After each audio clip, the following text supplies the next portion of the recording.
హరీష్కు కేటీఆర్కు అసలు పొసగడం లేదు, వ్యవహారం అంతా కూడా గందరగోళంగా ఉన్నది ఇది అంటున్నారు. అప్పుడుగిన ఒకవేళ ఆ పార్టీలో ఏదైనా అనుకోని పరిణామాలు వేగంగా పరిణమిస్తే మీ మద్దతు ఎటుంటది? అప్పుడు అదే చెప్తున్నా, ఎవరు ఎటువైపు ఉంటారు, ఎవరు ఏం చేస్తారు అనే దాన్ని మీరు ఎటువైపు ఉంటారు? అందుకే చెప్తున్నా, ఎవరు ఏ చీలిక తీసుకొస్తారు. ఇప్పుడు కేసీఆర్ ఎవరి వైపు ఉంటాడు, ప్రభుత్వం ఎవరి వైపు ఉంటుంది, మిగతా పార్టీలు ఎవరి వైపు ఉంటాయి, నెంబర్ గేమ్ ఎట్లుంటుంది, హరీష్ కేటీఆర్ మధ్యలో వచ్చిన విభేదాలను చంద్రశేఖరరావు గారు కూర్చోబెట్టి పరిష్కరిస్తాడా, లేకపోతే అవి పెరిగి పెద్దవై ఆ పార్టీలో చీలికకు దారితీస్తుందా. ఈరోజు చంద్రశేఖరరావు గారు అందుకే తొందరపడి మిగతా పార్టీలలో ఉన్న వాళ్ళని కూడా చేర్చుకుంటున్నారని అంటున్నారు. అంటే ఈ అంతర్గతంగా ఓ 20-25 మంది హరీష్ వెనకాల ఒకవేళ బయటికి పోయినా కూడా ప్రభుత్వానికి ముప్పు రాకుండా ఉండడానికి ఇతర పార్టీలను కూడగట్టుకుంటున్నారని అంటున్నారు.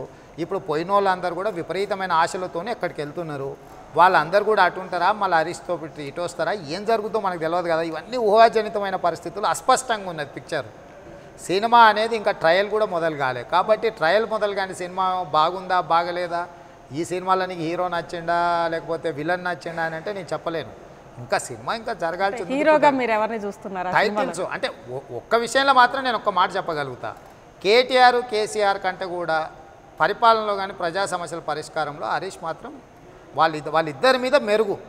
ఈరోజు కేసీఆర్ చేతగాకపోవడం వల్లనే విద్యుత్ శాఖను హరీష్కి అప్పచెప్పిండు. సో హరీష్ అన్న సరిదిద్దుతాడని నేను అనుకుంటున్నా. ఎందుకంటే ఇప్పటివరకు కేసీఆర్ ప్రయత్నం చేసిండు ఆ శాఖను ఏదో కొలిక్కి తీసుకొద్దామని, కేసీఆర్ వల్ల కాలేదు. ఇప్పుడు ఆ శాఖను హరీష్ రావు గారికి అప్పచెప్తున్నాడు.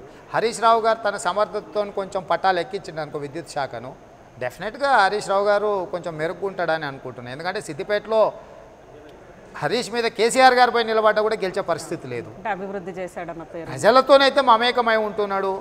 ఎవరన్నా ఏదైనా సమస్యలు చెప్తే కనీసం స్పందిస్తున్నాడు అని చెప్తున్నారు.